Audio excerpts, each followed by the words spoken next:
Just doing a testing run to see if this is actually recording or not. We'll just check to see in a second if it worked. Okay, so I'm going to give this a try. I don't really know how it's going to go, so I'll start with what I'm doing. So my name is Joseph Murphy. I am a writer. This is always much worse than it sounds, so I'm going to just keep talking and I will edit out later. So my name is Joseph Murphy. I'm a writer of science fiction and fantasy.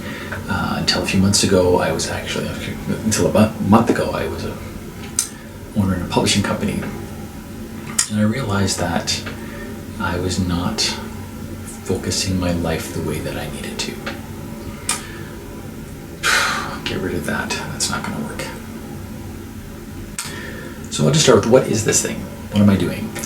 I got this idea from Bo Burnham. Did this thing called Inside, where he worked on the special for a year.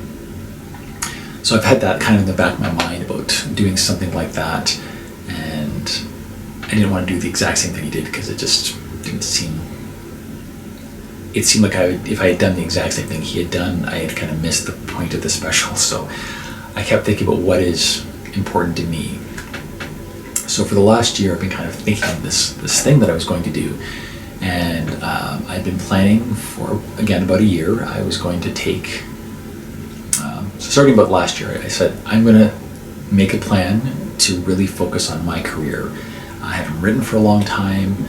I've been very focused on other people's work, so I've been working on cover art for other people and working for the publishing company, but I haven't been focused on my career at all. I let all my writing go to the side. My day job was just there to pay the bills, and all my focus was on other people's creativity. And it kind of hit me just this year that maybe I should focus on, getting my own work out there, because it's not getting out there.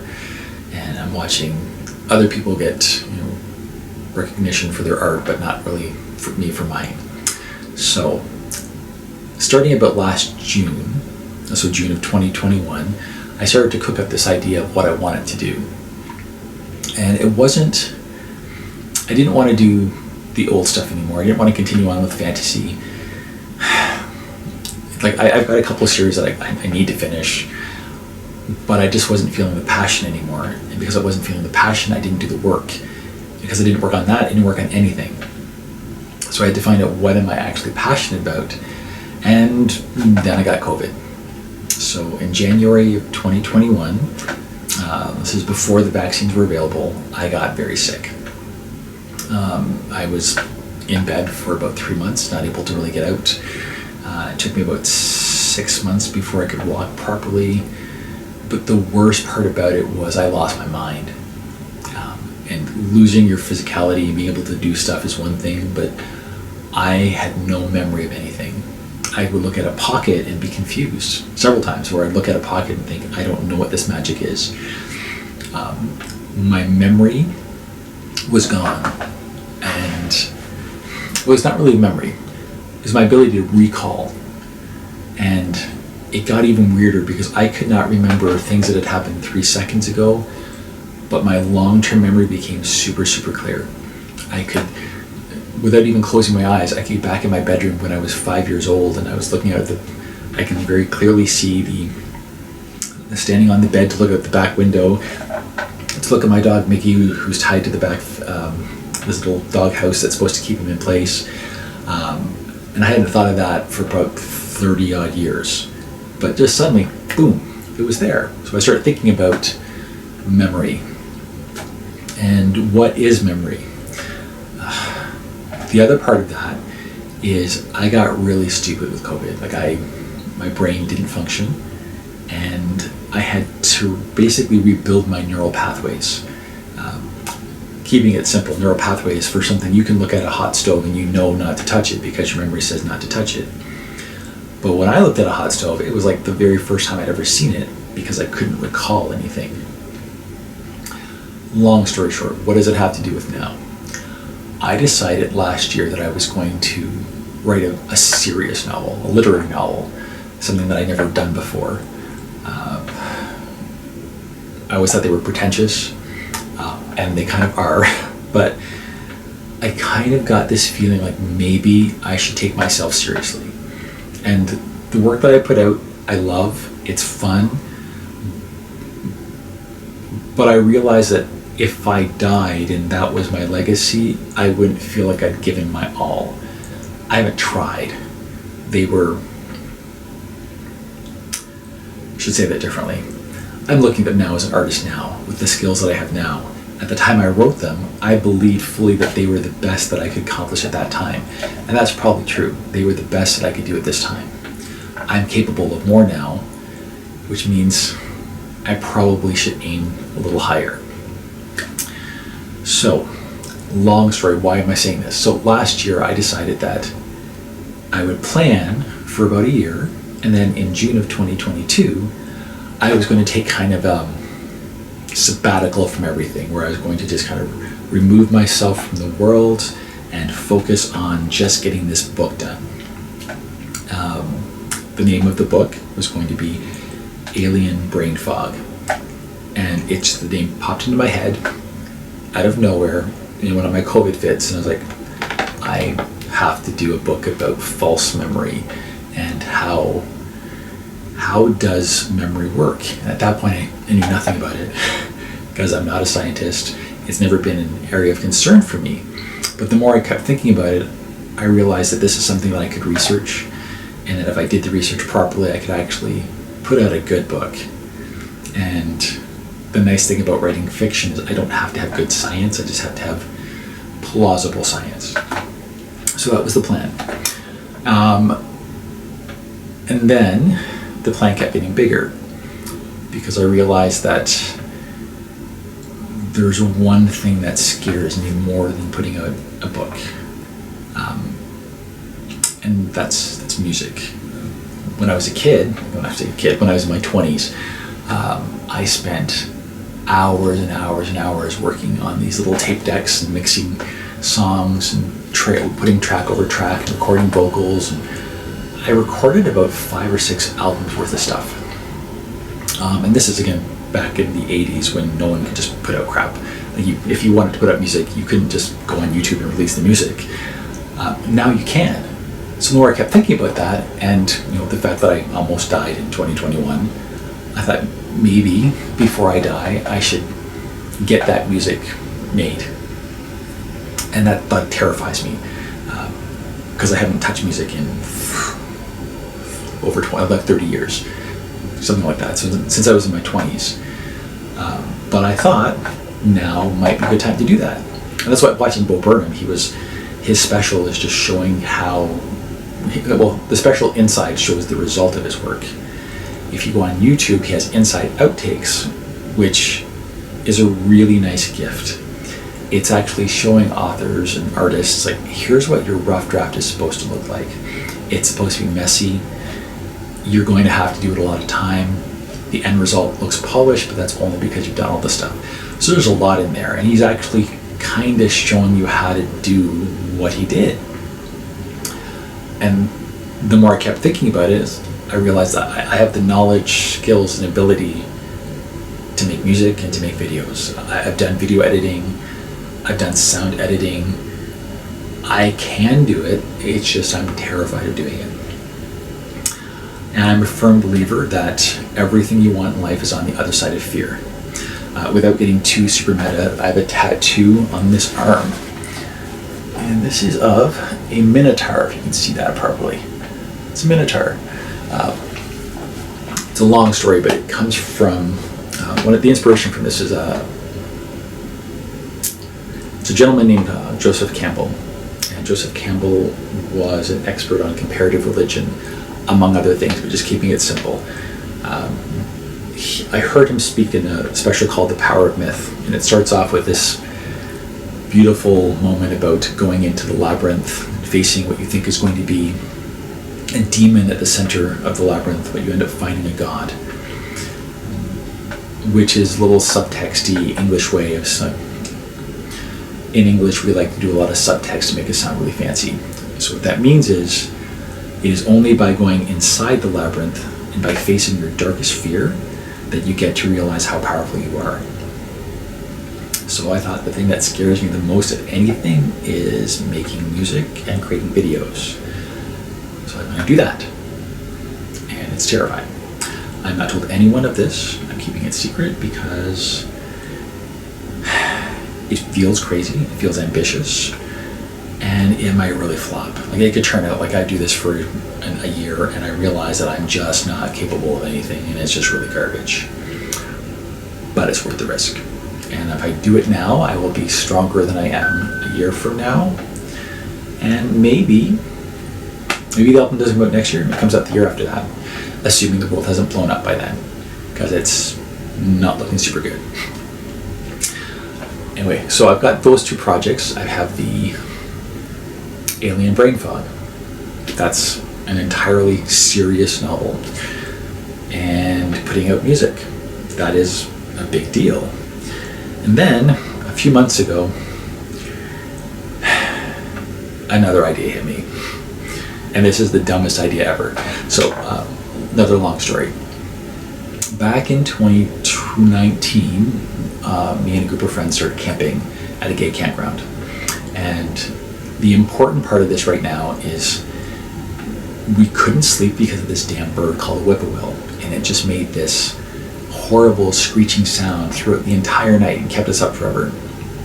So my friend Jamie and I were talking, and we thought, that whippoorwill sounds like it could be the name of a horror movie. We'll just call it Whippokill.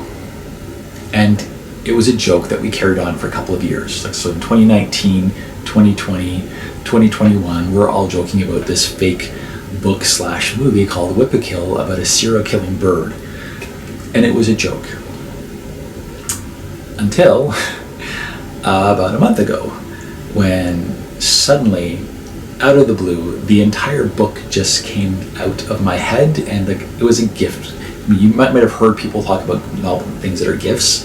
This was a gift.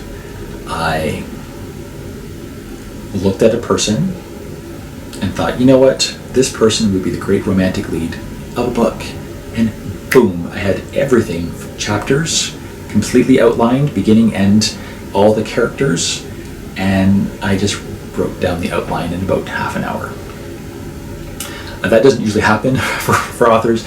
Usually it's a lot of struggle and thinking, but this was a total gift of Whippokill. And then immediately I thought, are you fucking kidding me? I have to actually write Whippokill, it's an actual book that I have to write. But yep, I'm going to be writing Whippokill as well. So 3 projects, all at the same time, while I have a day job and a marriage. And I kept thinking I'm also running a publishing company. I had 10% of a company called Elysium Press. So I kept thinking, how am I going to deal all of that at the same time? That's a lot of work. Well, then the entire world fell apart. So I ended up leaving the publishing company, and as of the last few weeks, I'm now separated. It is like the entire universe said, well, you think you didn't have the time to do it, so there you go, now you have all the time in the world. But it gets a little weirder. So the album that I'm going to be making, and this is the sort of thing where coincidences happened, but if you think about them too much, you can make yourself a little crazy. So when I was in my early 20s, I wrote an album called Midlife Crisis. And none of the songs made any sense because I was 20 years old and not in the middle of a midlife crisis. And it talked about things that I had never done before. So I wrote the entire album, oh, that's a fun album. And then I shelved it and haven't touched it or even listened to it for the entire time. Since about a few months ago, I started kind of humming some of the songs that I wrote. And I was like, that's weird because the songs actually make a lot of sense now. So I'm now in a situation where I'm about to record an album called Midlife Crisis when I've actually gone through a midlife crisis. My marriage has dissolved. I've moved into the basement. I am completely unaware of what's going to happen with my life. But I'm kind of looking at the signs, and I think this is the time to do these projects. I mean, I really feel like it's almost like I don't have a choice, that I have to get these out now. I have control issues. That is not something that I like admitting. I'm okay admitting I have control issues. What I'm not okay with is saying that I don't have control over something. But it feels like the entire world has fallen apart in exactly the right way for me to get this project done. So what I'm going to do is every day I will sit with this camera and give a little blurb of what has happened that day. And I'm hoping that maybe after about a year of this, I will have enough stuff to put together that I can put out a video on YouTube, which will kind of show the creative process. And maybe that will be helpful for other artists and other writers. I was watching on Disney Plus, they have a special about the Beatles, and seeing them in the studio creating some of their classic works and just watching how they do that, I kept thinking, like, that would be so amazing if I could just step into the mind of, like, Stephen King when he was writing his first books, or Neil Gaiman anytime, or going back even further, could you imagine watching Lovecraft? What were his thought process? That would be amazing, but we don't have that. Because writers are normally not big talkers. We don't normally do things like this. So what I'm going to do is a little journal. It's going to be every day, here's how the creative process was today, and if nothing else, that will help me with project management, because I can see what worked and what didn't work and go forward from there. So I'm going to stop this recording now, make sure it actually recorded, and then if it did, I will go on to the next part. Okay, well, the good news is it looks like that worked. So here is the what do I want to call it, the debrief for today. So what I did today, I had scheduled about 4 hours to work on the outline, making sure I got the chapters correct. As usual, outline kind of got ahead of me because probably because I'm trying to do too much at the same time. I'm thinking of, here's the plot outline, but I'm also working in the subplot lines. There's going to be a subplot related to dangerous liaison, or I can't even say it properly, and I speak French. Les liaisons dangereux. Les liaisons dangereux. Jesus, it's hard to say. Dangerous liaison. So there's a subplot for that, which meant that I kind of had to do some research on it. I'm trying to get the names of the characters related to. I want there to be the themes are consistent, so some of the plot points I'm stealing them from Dangerous Liaisons. And the characters are fairly similar, but I need to change their names and make them English and believable. Style of the book is completely different. I'm not doing a epistolarian style, it's not letters based at all. And it's going to be a horror, so again, it's a serious horror novel. The Dangerous Liaison part is a subplot, so I have to do some research on that. And then I'm trying to get the characters. Basically, a lot of this is the characters in the book are based on people in my life, but I can't relate their actions without affecting their careers. So I'm moving it to a different country, putting it into the United States. I'm changing their names. Decided what I wanted to do was find a place in the southern United States that was relatively gay-friendly while still having elements of homophobia present in the rural areas, which we're unlucky because that's pretty much the entire world. But it had to be by a big city, but not too close to a big city. So I ended up finding a place, I think it's called Grizzly Park, just outside of Houston, which luckily enough is on Whippoorwill Road, which is one of those signs like maybe that's a good place to use it. One of the characters in the book is a chemistry professor. So I had to look up the chemistry professors at the University of Houston. I don't know why I said it that way, Houston. And I got a weird thing, because there is actually a post at the University of Houston called the Robert Welch Chair. Robert Welch is my husband, who is upstairs right now, who I've recently separated from, and I know, coincidences, but it also sounded like maybe this is the right place. So for right now, that's what I'm working with. I could end up changing it, and that's the weird thing about first drafts is I think I know what I'm doing going in, but by the time I finish the first draft, I could have a completely different idea of what's happening. The other main element of the book is the relationship between magic and science, and what is magic and what isn't magic, what is science and what is not science. It's something that I thought about putting into alien brain fog, but alien brain fog is going to be focused on what is memory and how does memory relate to identity. And I thought that'd be a bit too much to put another whole theme in it. So one of the main characters is a witch. The interplay between the witch and the chemistry professor, I thought, is a nice way to deal with all of that. What is science and what is not. Important for me right now because we're living in an age when everyone thinks that they are right. Give you an example.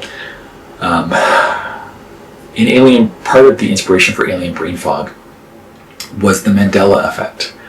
So the Mandela effect is a phenomenon that's easily researchable. You can Google it, where people have false memories. For example, it's named after number of people believe they have a memory of Nelson Mandela dying in the 1980s, and I'm one of them.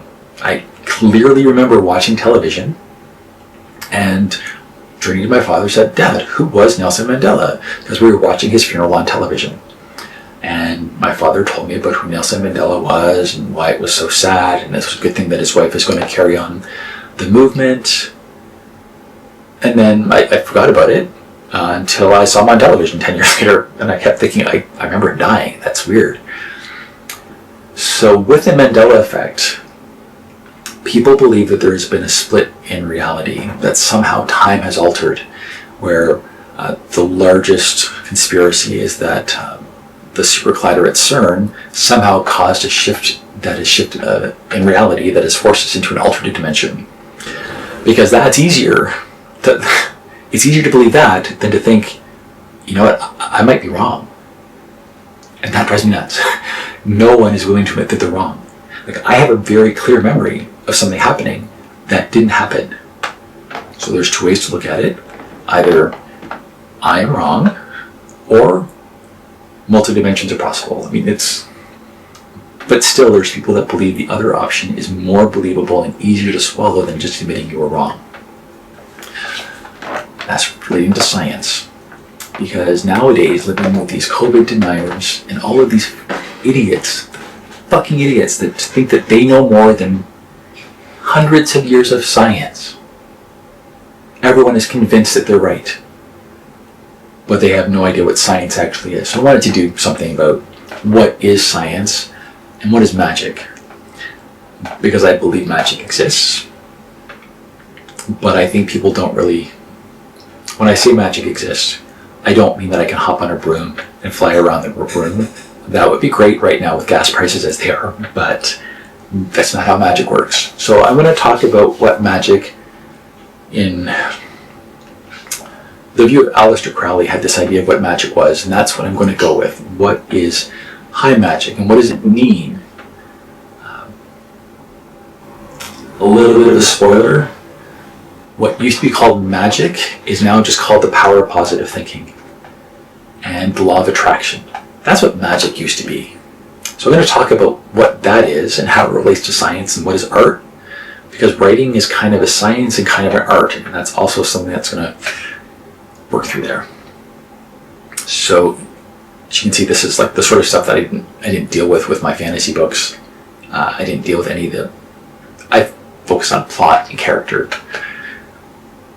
But I turned 50 last year, and I realized that maybe I have something else to say aside from just sword go slash. maybe I can share something I've learned, and maybe that might make the story better. Could also make the story much worse. I don't know until I try. So today has been, I think, good. I got some good work done. Not as much as I wanted to. I don't feel like the plot is, I don't feel like the outline is really finished yet, so I'm going to spend some more time on it tomorrow.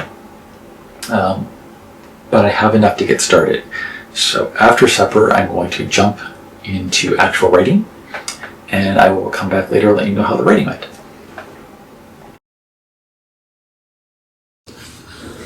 So it is the I don't even know actually, let's check the date. It is the 25th. So this is the second time I'm recording. This is a kind of an indicator that I'm not doing as well as I'd hoped on the project, but I also realize this is exactly what I do all the time. So whenever I start a project, I get very ambitious. I put down very strict guidelines of what I'm supposed to do and when I'm supposed to do them. And then as soon as I start, I suddenly have no time. I put barriers up in place that prevent me from doing the thing that I know that I'm supposed to be doing. It's very common writing thing. I think it's very common with all artists. I'm aware that I do it. It doesn't often help me stop doing it.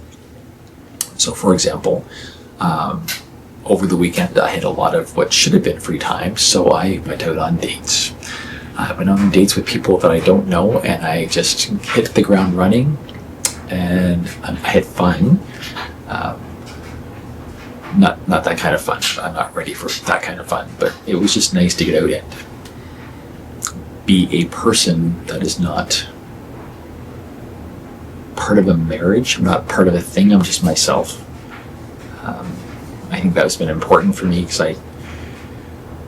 I realistically don't know who I am as just me now, because I've been, a husband for so long. I've been a partner for so long. I don't know what it means to be just by myself.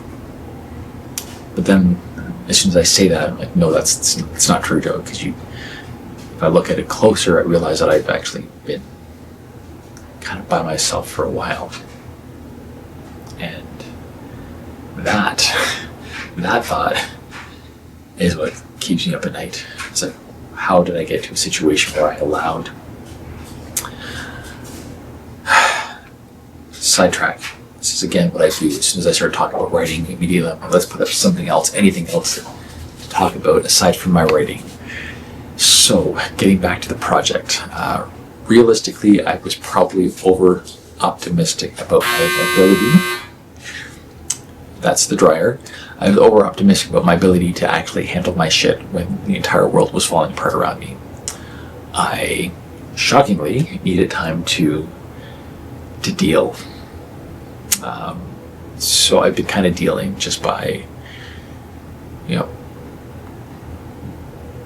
shifting from one place to another, trying not to think too much. But the process of writing means that I have to sit down with my thoughts, which is, I think, why I've been avoiding it, because it's just, when I started Whip a Kill, I had this idea, I'll back up. So about this time last month, we were camping, and the entire idea for Whip a Kill just dropped into my head. Bam. I, in theory, saw a storyline about a main character that was having trouble with his husband and was thinking of leaving his husband. I had no conscious idea that it would be so relevant to my actual life just like a few days after the idea came to me. And that's my Scooby-Dooing it. When I say Scooby-Doo, so I grew up on Scooby-Doo, and when something strange happens, my first instinct is to say, maybe it's a spiritual thing. Maybe it's God, maybe it's ghost. And then immediately after, I think, or maybe it's this scientifically accurate thing that probably makes more sense. So when I think about, this story being given to me, it's one theory or one possibility is that the creative forces of the universe looked at me and said, you know what, Joe, you are the right person to get this story at this period of time, so there you go, it's yours. That's one possibility. The other possibility is that my subconscious had figured out a lot more shit about my real life than I had consciously been aware of, and my subconscious has been telling me for a while what my subconscious brain just didn't want to pay attention to. And I think maybe that's why I'm so afraid of writing, is when I sit down to write, it's like you're dealing with your shadow self. You deal with the stuff that you have been consciously trying to not think about, and it's just there. One other thing I can say, this is kind of a defense mechanism I have, and I'm aware of it. It pisses me off, but as soon as I sit down to write, it's like I get narcolepsy. I can be as wide awake, doesn't matter how much caffeine I've had, but I sit down to write, and 10 minutes later I want to take a nap. And I think it's the same thing. It's a defense mechanism to say, like, you don't really want to go and get involved. You don't want to see what's down there. So it shuts down. The tough part is pushing past that, because it's, falling asleep is kind of hard to like stop, especially for someone like me that has, constant insomnia. So, update on the project. Instead of writing every day this week, I've written, I think, 3 times, for a total of around 11 pages. Having said that, it's still 11 pages, so it's still going. I'm still working. The second I'm finished this, I'm going to go and do a little bit more writing, because I've been avoiding. So I think what I'm going to try to do is I'm going to take the phone, take the camera off, and do a quick run around this disaster of an apartment that I've created, just so that you can kind of see what I'm working with now. So you can see up there, that's the door that I come through, down the stairs into, back this way, into my space. So I've got my dining room area here. It's a little different than my old dining room area. I've got my curio cabinets. Some of these I've had since I was a kid. Other ones I've had because I am a big kid. This over here is my workstation. As you can see, it is, again, a big kid area. I think part of the thing about being a creative person is you're supposed to tap into your inner child. I guess in theory, having childish things around, fun things around, is supposed to help you work better. This is my new living room. So as you can see, it's not like I am slumming it. I have a very nice sized library. I spent a little bit of time putting the books, at least right now they're all organized by genre. They are not organized alphabetically. That is something that I normally do, but it's not something I will be doing right now. Over here we have the very messy bathroom. Me. Shower that does not work. One day, kind of like the relationship, one day the door just exploded. We don't know what happened, it just exploded. We haven't repaired it yet, which is, again, kind of like the marriage now that I think about it. We're over here. This is the not very exciting laundry room area. It's a storage bin back there. I promise you it's not as scary as it looks in this, but it's just like a big hole under the stairs. And then we have over here, this is the exercise area. So I've got a large area on the floor for yoga, dressers, and there's my new bed. We got all of this area over here is acting as closets. And over here we have my altar room. I think I am going to keep that just for me. So that's my altar room, and we're going there. That's my meditation area. And that's it. Okay, so that was the tour. And just back to me. Why did I do that?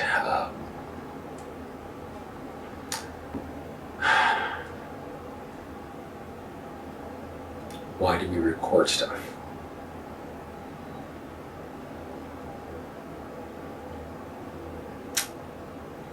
don't know. I don't know why I'm doing what I'm doing. I just watched Nope last night. It's a Jordan Peele movie. Brilliant.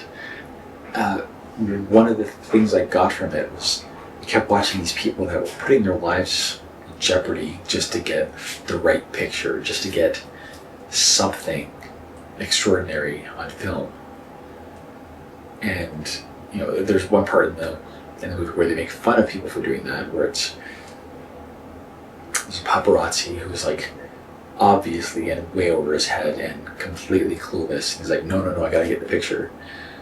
But you also realize that's what the entire plot of the movie is these people that are smart and should know better and are purposely putting themselves in harm's way just to get a picture of an alien.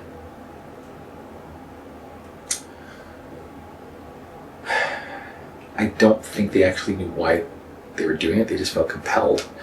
And I think that's it. Like I don't know why I'm filming. I just know that I have to.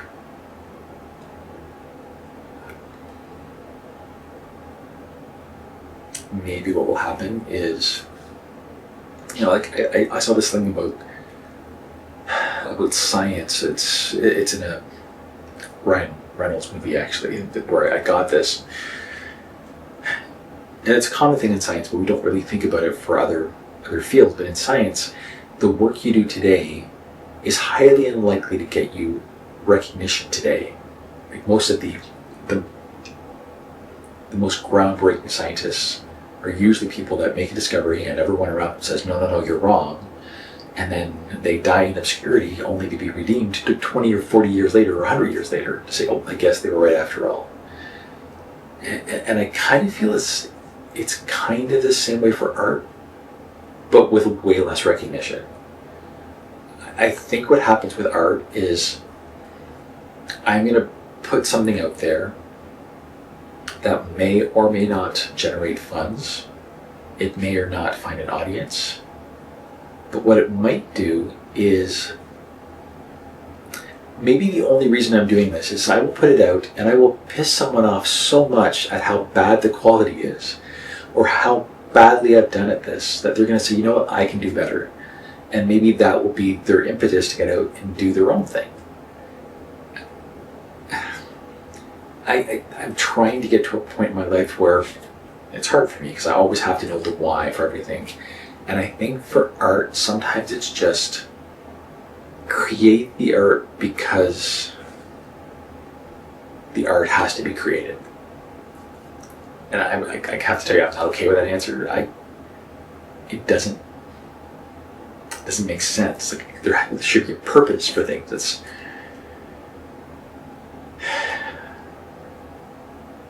But I think the purpose why I'm doing this is, I think if I don't give myself a focus during what is the hardest part of my life, I feel like I've had to grow up so much in such a short period of time.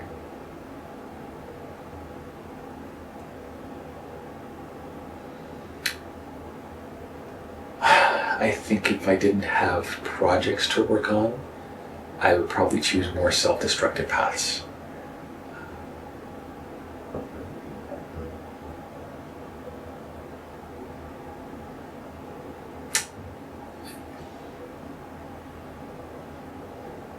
I don't actually even know what I would do if I didn't have something artistic as an outlet, because my entire life has just imploded. I've lost the entire vision of my future that I thought I was going to have has been wiped away, and I have no control over it. And I realize it's melodramatic. I realize people go through this all the time. But it's still a trauma. And maybe that's why I have to go through this, because I can go through the trauma the drama or the trauma, I can go through this and maybe I'll be able to create something that will help someone else who has to go through the same thing later. Listening to Joni Mitchell's Blue a lot. There goes the dryer again. And it just hits differently now. And she wrote that album at a time when she was going through immense grief. And it is helping me go through a period of immense grief. So maybe if I'm lucky, that's what will happen. I will create something, and maybe 40 years from now, somebody will look at my book or watch a video or hear a song and think, you know what, I think this person understood what I was going through at this specific moment. And I think that's kind of how art works.